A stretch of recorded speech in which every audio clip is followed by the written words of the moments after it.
Now, of course, we can add more tests here, and as always, you should add more tests. I will only add one more test. You can, and as a practice, definitely should test more different scenarios. In this one test, which I'm about to add here, I want to test the scenario that I'm passing in some invalid value, and then I expect to get an error. So I want to check whether I'm using those validation functions correctly in here. I want to make sure that we don't get back an array of numbers, but that instead an error is thrown if we pass in invalid values. So therefore here in my test, it should throw an error if an array with at least one empty string is provided. That would be one scenario where I would want to get an error.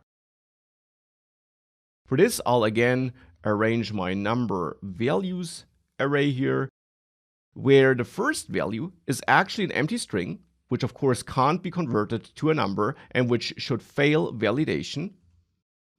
And then I got my clean function, which is an anonymous function where I call clean numbers and I pass my number values array to it. I'm wrapping it in this anonymous function because, as you learned earlier in the course, this is how we can test for errors to be thrown. Like this. We could then also test for a specific error message, but here I'll just keep it like this. And if we do it like this, if that's our code and we run npm test, this passes because we do get an error if we pass an invalid value like this.